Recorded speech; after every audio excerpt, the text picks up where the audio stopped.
ยเฮ็ดใหม่เบิดล่ะบ่จ้ะดีบ่เลี้ยวเขาก็เลยมาจอดพี่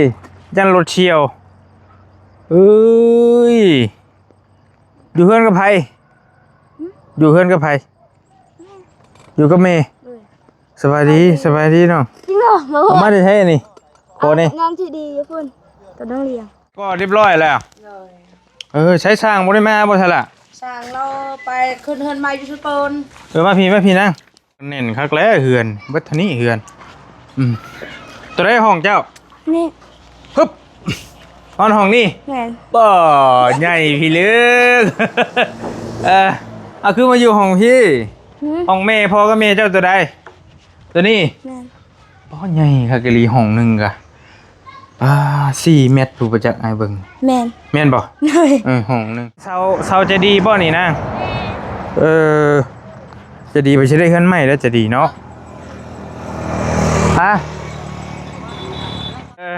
สวัสดีเนาะพากันมาแต่ไสมาแต่โรงงานเราสิบอกนั้นคือกว้างไปเบิ่งนี่บ่ทันเห็นเทื่อพี่น้องเอ้ยหันหน้าออกพี่เนาะหรือหันหน้ามาพี่หันหน้าออกทางตัวนี้ทางขึ้นบ่โดยต้นโมงเข้าไปใช้เบิดน่ะเอาออกหมดแล้วโอ้ยเสียดายต้นม่วงเด้ลงเบิดเลยต้นม่วงบักใหญ่นึงมันยังสิยุบอีกแฮงสูงเบิ่งนี้เนาะ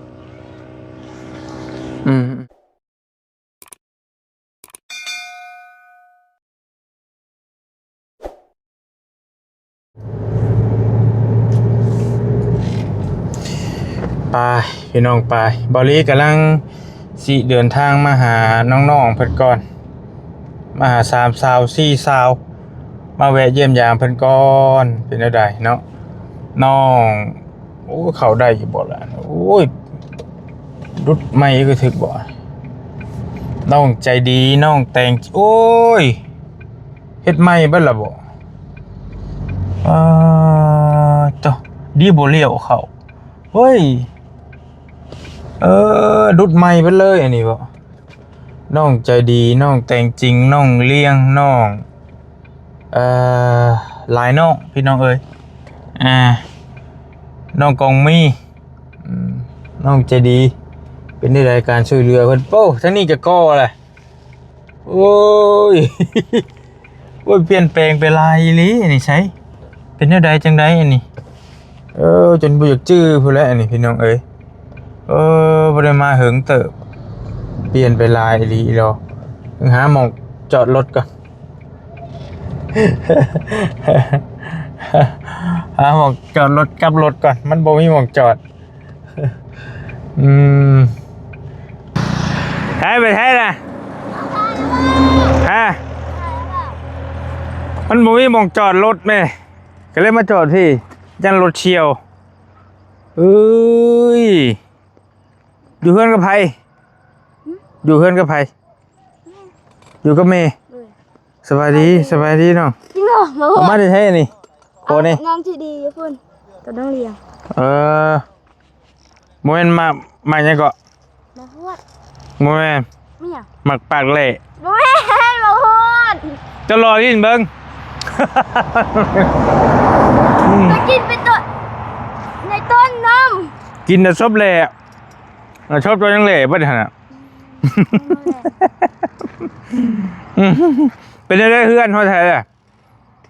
กำลังสิโก้ป่ะจะมาชี้ย่างไปเบิ่งเดี๋ยวเอานี่ก่อนแป๊บนึงใจดีไปให้แล้วล่ะไปอยู่โรงงานผู้เอ้าคือไปอยู่พุ่นล่ะน้องชายแล้วก็น้องไวฮะเปลี่ยนชื่อไม่แล้วบ่เอ้าคือว่าเปลี่ยนชื่อไม่ไอ้คือบ่ฮู้ไปโอเคไปเฮาโอ้เบิ่งรถได้เฮ้ยย้อนสอนจำได้ฮะต้องมาจอดอยู่พี่น้องเพราะว่ามัน มันเข้าหันก็บ่อยากได้ย่านรถเฉียวจ้ะย่างแต่บ่เป็นหยังหรอกย่างมันได้เดียวหนึงจนโก้จนยังบ่เลยเนาะเฮือนน้องเพิ่นก็อันนี้สิแม่นดินกองมีเห็นอยู่แต่ว่าบ่ลีก็บ่ได้ทันมาเห็นตัวจริงนะจนบุกบูภูบักใหญ่ลงหมดเลยต่อสิขึ้นทางใดล่ะบาดอันนี้เฮ็ดทางเข้าใหม่บ่อันนี้โดยให้รถขึ้นมาตอกขาย แต่ว่ามันก็ฝนตกแห้งเถอะเบิ่งโชว์ดีเลยเด้อจะพบกินบางขวดบัดนี้ไปแล้วเปล่านะ กินแล้วกินอยู่กินน้ำเพลินอยู่กินนี่กินต่อนี่ยังเป็นน้ำอันนี้บ่อนี่แหละโอ้ยเหยียบได้ป่ะเดี๋ยวเหยียบได้ป่ะถ้ากาใส่ดินบดเจินใส่ดินเศร้านี่ตัดอันนี้ป่ะอันนี้นะได้เมื่อวานแล้วโอ้ได้แล้วใช่ได้แล้วเดี๋ยวอันนี้ชอบไม่ได้ละแต่อันนี้นะฮะก็วันเมื่อกี้นี่แม่นป่ะใช่นะฮะกระตักมือนี่เด็กชายโอเคไปอันนี้แม่นเดี๋ยวโอ้ยก่อเรียบร้อยแล้วใช้ช่างบ่ได้มาบ่ทันละช่างเราไปขึ้นเฮินมาอยู่ชุดปนมาพี่นั่งถ่ายเบิ่งอยู่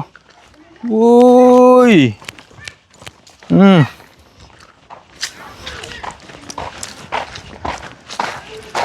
เฮ็ดจักห้อง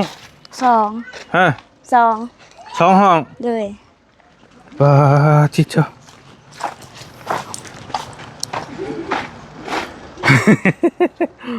โอ้พี่ลึก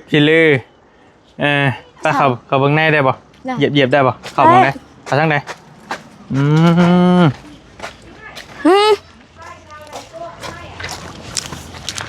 จะไปเลยบ้าดินจีหมดเลยได้พี่น้องเลยโอ้มันก็แน่นคักแล้วเฮือนบัดทนี้เฮือนตัวได้ห้องเจ้านี่ฮึบห้องนี่แม่นบ่ใหญ่พี่ลึกเอาคือมาอยู่ห้องพี่ห้องแม่พ่อก็แม่เจ้าตัวใดตัวนี้แม่นใหญ่คักกะลีห้องนึงกะ4 เมตรผู้ประจักษ์ไอ้เบิ่งแม่นบ่ห้องนึงบ้านนี่ฝนตกบ้านนี่มาปบอยู่นี่นะบ่คือบ้านนี่โดยยุ่งหนานั่นเปียกหมดอันน่ะต่างมีอันเดียวบ่นี่น้องมีอันเดียวฝั่งนี้บ่ได้ใส่บ่ห้องแม่เจ้าตัวนี้ซ้ำกันเนาะแต่ว่าเห็นน่ะตอนนั้นมีหน้าต่างบ่มีจริงๆมันก็ต้องมีแหละตัวนี้อุ้ยบ่ได้ใส่หน้าต่างทางนี้หรือใส่ทางนั้นนี่บ่ทางทางพุ่นบ่โอเคเลิกชาทางนี้ทางนี้แหละนี่ครับเปิดเบิ่งรถเบิ่งล่างเด้ถูกต้องแล้วเปิดเบิ่งแขกเบิ่งคนมาตอนนั้นประตูใหญ่เนาะล่ะเนาะแม่นทางเขาอันนี้เป็นห้องโถงนะความหมายว่าเป็นห้องกว้างร่วงกันเลยแหละตัวนี้ห้องมีนี่เราว่าได้ข่าวอาจารย์มากับพระพุทธพันยันลงมาไปลังคาปัญญาเนี่ยที่ว่าได้ว่าลงให้โอ้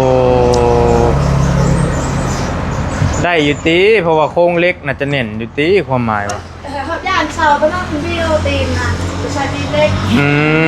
เดี๋ยวว่าเพิ่นอย่าว่าสิมันสิใส่มันจะส่งตีนนะเดี๋ยวเฮ้ย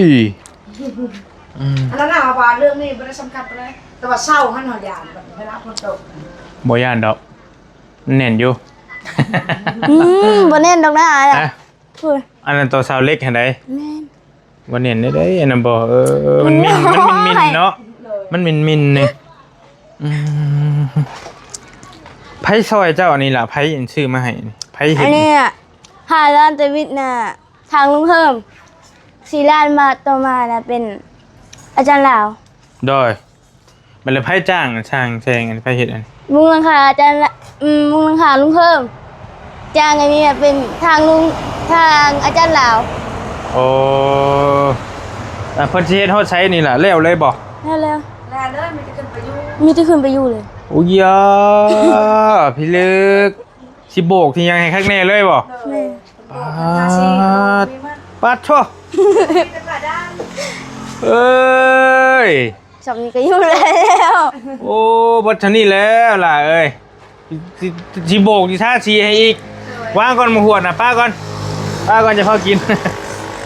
เอาไว้ให้แม่กันปึ๊บอันนี้เนี่ยเป็นหมองนั่งเล่นก็เหมาะอยู่พี่น้องเหมาะอยู่แต่ว่าถ้ารถเสียหลักมากนี่ก็ห่วย ผมเหมาะไปได้เลยแปะทางโพดไปพุ่นแต่ว่าอยากเงินน้องน้อยอ่ะได้จ้ะห้องนี่กับห้องนี่มันร่วงกันเลยนะต่อกันเป็นห้องโถงอันนี้หน้าต่างอันนึงตัวนี้อันนึง อันนี้ ก็พอดีแล้วแต่ว่าเป็นดินจีบัดจักร้อยจักพันน่ะเฮ้ยดินจีเฮาอันนี้3,000กว่าก้อน 3,000 ปลาย แม่น เพิ่นว่าจักก้อนสิพ่อเฮือนเจ้า ค่อยเบิ่งแล้วนี่มันสิพอแล้วแต่ว่ามันยังสิ อัน มี บัดทั้งตกกอนี่บ่ล่ะทั้งกอทั้งรวมทั้งนี้บ่ 3,000น่ะ แม่น ก้อนเท่าไรดินจีพี่ ก้อน3,700แล้วพี่ ก้อน 3,700 แม่นแต่ก้อนน่ะซื้อน่ะก้อนละ3,300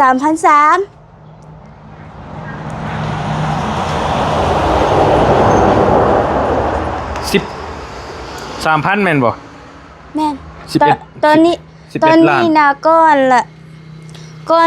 3,300 อันนี้ 3,300 แม่นซื้อแต่ก้อนละ3,300มันมีหลายแล้วมี2ทอดบ่ แม่นอันนี้นะซื้อก่อนที่ยังบ่ได้ขึ้นราคาปานใด โอเคตก10 ล้าน10 ล้านน้อยๆแล้วนะพี่น้องเฉพาะดินจีนี่ก็10,000 กว่าบาทละ ก็ล้านปลายตอนนั้นซื้อนะ แม่นคันว่าก้อน 3,300 นี่แม่น9 ล้าน 9 แม่นก็ล้านปลาย คักดีใจน้ำจะได้เฮือนงามๆอยู่แหละพี่น้องเอ้ยผู้ใหญ่ทั้งบ่าวลาวอาจารย์ลาวซอยแม่นบ่แล้วเบิดเลยเพิ่นสิให้แล้วเบิดเลยเท่าไดค่าสร้างก่อนี่ล่ะ หมดประมาณ130 ล้าน ฮะ 130 ล้าน ค่าสร้างที่ชื่อนี่ได้ บ่ของเพิ่นหมดเลย แต่ว่าดินจีนี่บ่ฮักอันนี้น่ะเป็นกระเบื้องอันนี้น่ะกระเบื้องอย่าง เป็นของเราหมด เดี๋ยวสิถามใหม่เด้อ โดย ดินจี้นี่ของเจ้า แม่น และอันวงกบนี่ของไผ ของเรา ของเราเอง แม่น ของสร้างเอง โดย 130 ล้าน แม่น วงกบของเรา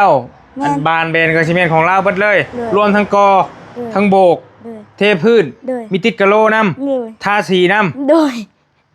พร้อมขึ้นอยู่นะว่าง่ายๆก็ได้ เลย แค่ดินจี้ชื่อนี่ของเจ้า แม่น 130 ล้าน คันยังบ่พอนี่ก็เหลือน้อย ของเราเอามาอีกคันละบ่พอนี่แต่ว่าปูนทรายของเราหมด ปูนเฮทรายนี่ของเพิ่นเบิดเลย แม่น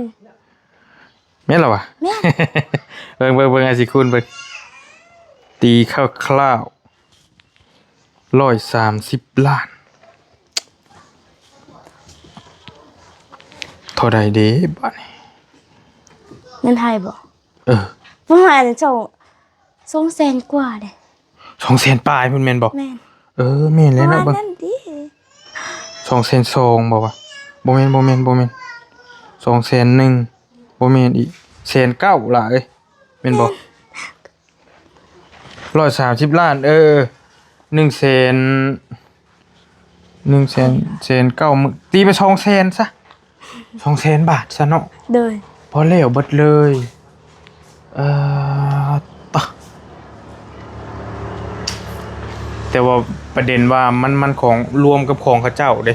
ถามว่าพ่อจ้างบ่เขาก็ต้องเบิ่งก่อนอันนี้ก็ของเขาเจ้าเบิดเลยยกเว้นดินจี้บัดนี้ คันดินจีเฮาบ่มีของเราก็หมดเลยของเราหมด เราก็ไล่ให้ได้คือกัน เลย แต่ราคาเพิ่มขึ้นอีก บ่ บัดนี้ คือเก่า ฮะ คือเก่า ว้าว เฮาเอาดินจี้เฮาก็เอาดินจี้ไปขายเป็นยังซะ บ่ขาย เอ้าเจ้าว่าดิคว่านั่นราคาเก่ามันก็บ่แม่นแล้ววะ คันฮักคาดินจีทางพุ่นน่ะบ่ได้ใส่นั่น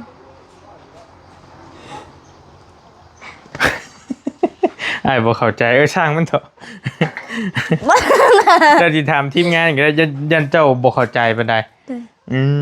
ม เราพูดจ้ะแต่เรา บ่เป็นหยังดอกให้ก็ถามเบิ่งคร่าวๆแต่ว่าความหมายว่าดินจี้นี่มันแน่น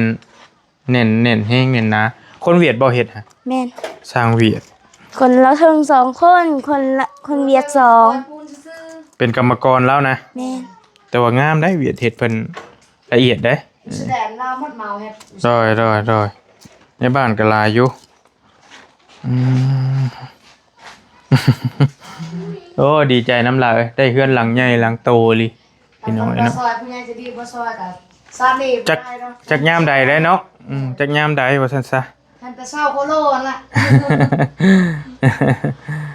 เออโอเค พอหาเงินกับพ่อก็จะซื้อข้าวกิน เราไปใช้เดี๋ยวนี้พอ ไปแสดงไปเอาโทรศัพท์ไปฉากแสดงฉากเงินกับคืนเขา สายโทรศัพท์ก็ต้องเล่นไปเอาอยู่พูดอีกเนาะอันนี้เนาะ แ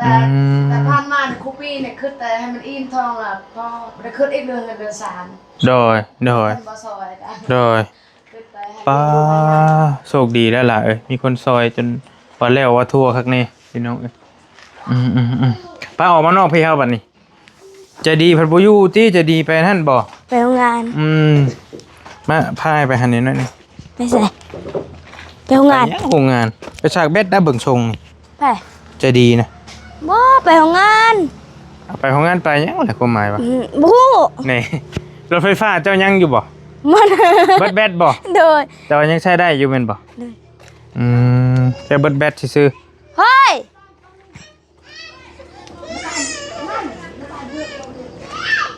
ๆว่าว่าหยัง บ่ ไผอยู่เฮือนจะดี พ่อแม่เราลัดอะไรนะเบ้า บ่ยังตู้ แล้วให้ไปเอาไปหักบอลเรียนก็ดี โทรบอกเลยลูกโทรบอกไป บ่มีโทรศัพท์ โชคกับบ่ฮับสั่ง ไผอยู่พุ่นบ่บุญบ่ บ่มีไผ เห็นน้องไส้เนาะ นี่แล้วก็น้องไส้ น่า น่า โทรพ่อทุกไปได้ห้าม สุกี้ครับบ่มีเฟซแล้วสุกี้ก็อยู่หั่นบ่ สุกี้ไม่ได้อยู่ในหันเลยสุกี้นะ ไปใช่แหละ อยู่ในพอน้องเลี้ยงแล้วก็มูนพอน้องเลี้ยงแล้วก็ สุกี้ไปใช่บัดนี้เอาเลย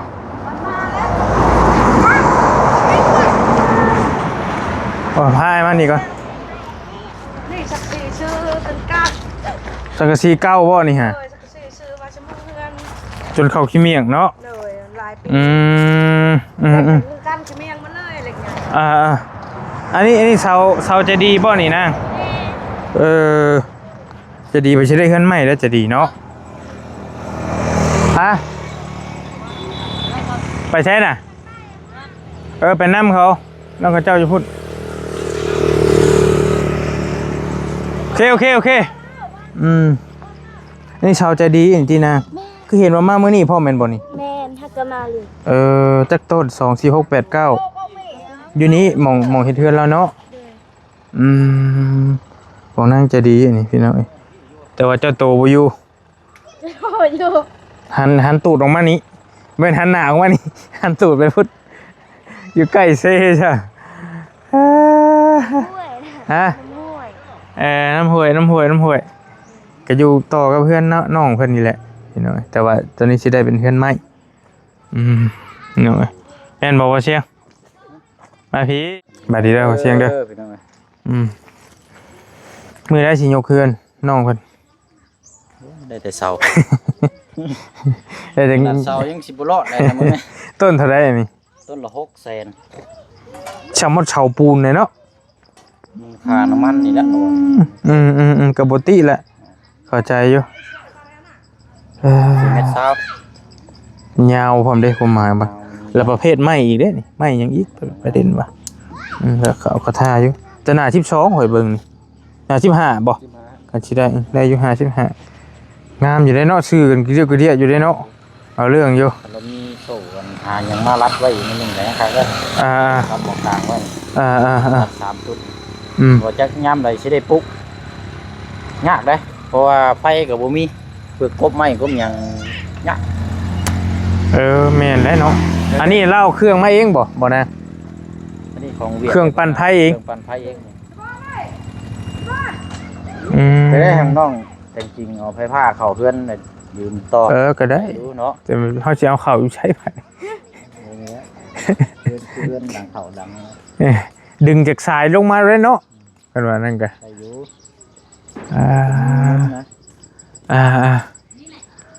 มาตั้งแต่ก่อนสงกรานต์พุ่นละบรีก็ขึ้นมาจนบ่สิเลี้ยวรถกระหันบ่ป้าจนบ่จักคนนั้นสิเลี้ยวก็ม่วงก็เมียก็หายเบิดเลยโอ้ยโพโอเคยังได้สิไปยามเพิ่นฟังนั่นก่อนจังหน่อยเป็นแนวใดเฮ็ดได้ล่ะเด้อโดยอาจสิไปยามมึงฟังนั่นก่อนให้รถจอดไว้แท่น ผู้ ฟังพุ่นบ่ บ่นี่เด้นี่ไปย่างมาขอยันรถเชียวมันนุ้ยมึงจอด อีกท่าน้องจะดี โอเค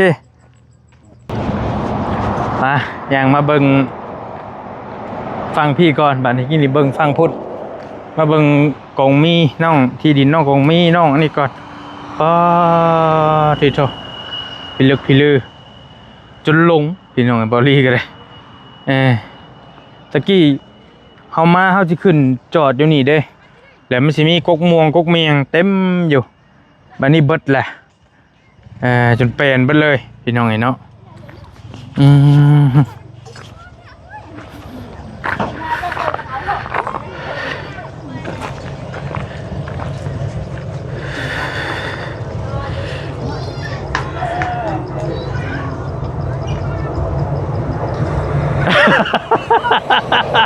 เอาแล้วเห็นหน้าจึ้งกับจึ้งน้ำไม่ยังถือหัวชุมเจ้าสีผมอะไรแหละ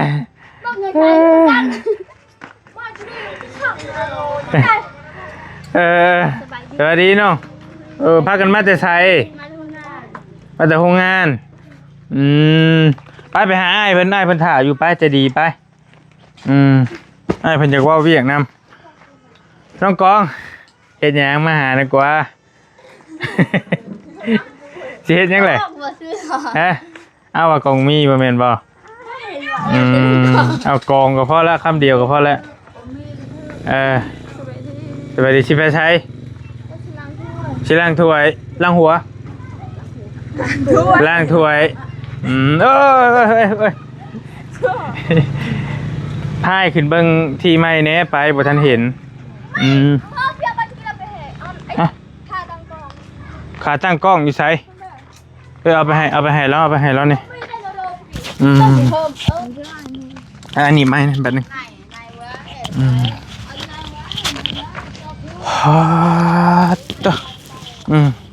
เจ็ดเทือนอยู่มองได้นี่น้องแล้วสิบอกนั้นคือกวงพายไปเบิ่งนี่บ่ทันเห็นเทื่อพี่น้องเอ้ยหันหน้าของพี่เนาะหรือหันหน้ามาพี่หันหน้าทางตัวนี้ทางขึ้นบ่โดยต้นโมงเข้าไปใช้เพิ่นน่ะเอาออกมาแล้ว โอ้ยสิได้ต้นม่วงเด้ลงเบิดเลยต้นโมงบักใหญ่นึงสิเฮือนภายในอยู่นี่นอนเพื่อนค่อยผู้เดียวบ่เห็นน้องเลี้ยงได้จ้ะ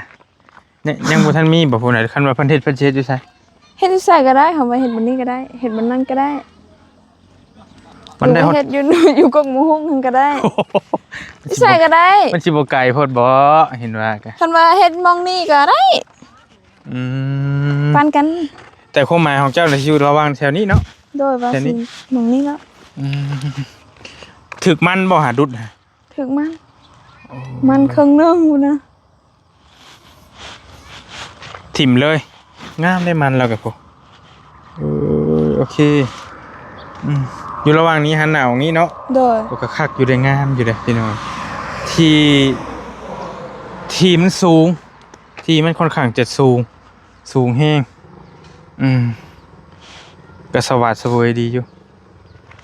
ไผสิเฮ็ดเฮือนให้เจ้า เราซื้อเสาให้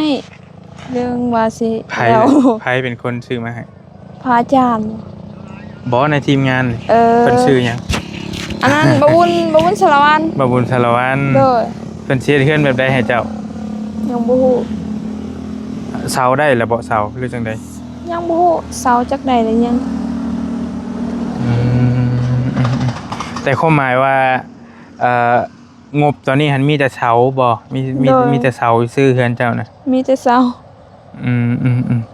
แต่ว่าสิเฮ็ดเฮือนดินเฮือนไม้ก็ยังบ่จัก ว่าสิเฮ็ดเดินดิน เฮ็ดเฮือนดิน โดย เฮ็ดแบบใจแต่จริงนี่บ่ คันมันสิได้แม่นแล้ววะ โดย โอเค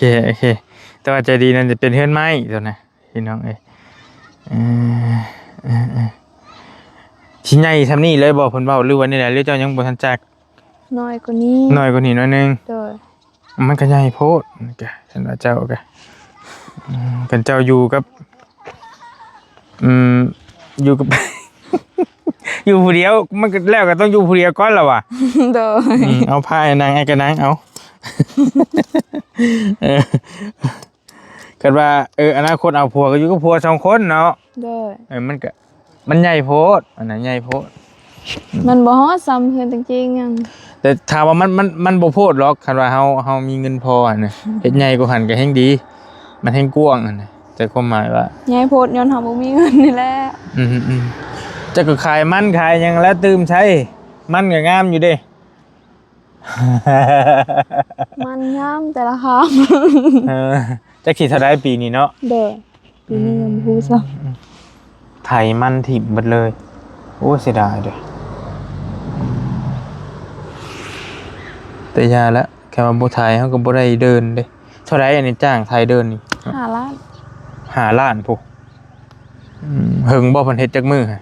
มือเดียว มื้อเดียว 2 คันเด้ เออ 5 ล้านเป็น6 ล้านเพราะว่าจ้างผมปรับใหม่ก็ล้านหนึง จ้างปรับใหม่อีกเอ้าก็พอดีแล้วถึกฝนจักเทื่อแล้ว ทีเดียวนี่ ทีเดียวนี้ เด้อ ถือจัก4-5เทื่อมันก็สิแน่นๆนี่ดินสิแน่นนี่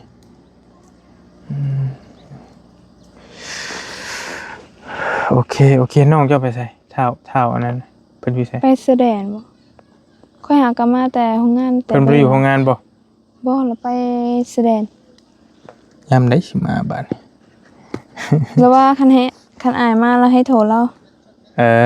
โทรให้นี่ โทรศัพท์อยู่เพื่อน โอเคไปโทรให้นี่บอกว่าบอลลี่ให้มาหาเสร็จแล้วมาเอาไม้มาก่อนโอเคเด้อเรียบร้อยทางง่ายๆเพิ่นจะคุยนำโอเคโทรให้นี่ทางสาวของมีพี่น้องนี่บอลลี่ก็มาเบิ่งพุ่นละเบิ่งรวมๆกันเบิดเลยเบิ่งทั้งเฮือนแต่งจริงแล้วก็เบิ่งเฮือนเจดีย์มาเบิ่งเฮือนกองมีแล้วก็จะคิดว่าเบิ่งใช่กว่านี้ก็ประมาณนี้แหละรวมๆกันน้องๆกับทีมงานก็อยากคุยเวียกคุยงานนำนี่ก็เบิ่งภาพรวมประมาณนี้ทางเฮือนแต่ว่าเฮือนใจดีนะเฮือนเตะบ่แม่นเฮือนแต่จริงนะสิหายห่วงแล้วทางนั้นสิแล้วคือความหมายว่าสิแล้วเบิดแล้วนะเพิ่นซอยสิเบ็ดเสร็จพร้อมขึ้นอยู่แต่ว่าทางเฮือนของมีนี่ได้ยินคร่าวๆว่าสิได้แต่เสาว่าซั่นแล้วก็เฮือนแต่งเฮือนใจดีก็หาก็ได้แต่เสาคือกันแต่เป็นเสาไม้ตัวนั้นนะแต่ว่าบอลลี่มักอยู่นี่ว่าที่มันสวัสดิ์สวยมันสูงเฮาเหลียวไปใส่กระเห็นนะเอาอยู่ดีมีแฮงส่งมาร่ำรวยนั่นแหละก็จังว่ากันนะพี่น้องเนาะขอขอบใจหลายๆพ่อแม่พี่น้องที่เข้ามาติดตามรับชมฝากน้องๆเพิ่นแน่แก่จุดกำเนิดเพิ่นก็มาจากไอ้เตียงที่ไปเห็นเพิ่นไปสอนหาแนวอยู่แนวกินแล้วก็บอลลี่ก็บ่เตียงตามมาเบิ่งแล้วก็พี่น้องให้ความสนใจกันอึกทึกนึกน้องมื้อนั้นก็แล้วก็ยาวมาจนได้คือคู่มือนี่แหละเนาะพี่น้องเนาะเอาอยู่ดีมีแฮงโชคมานบอลลี่ไปก่อนนั่นแหละก็จังค่อยว่ากันบ๊ายบายเจอกันใหม่เด้อพี่น้องเด้อสำหรับคลิปนี้ไปแล้วโชคดี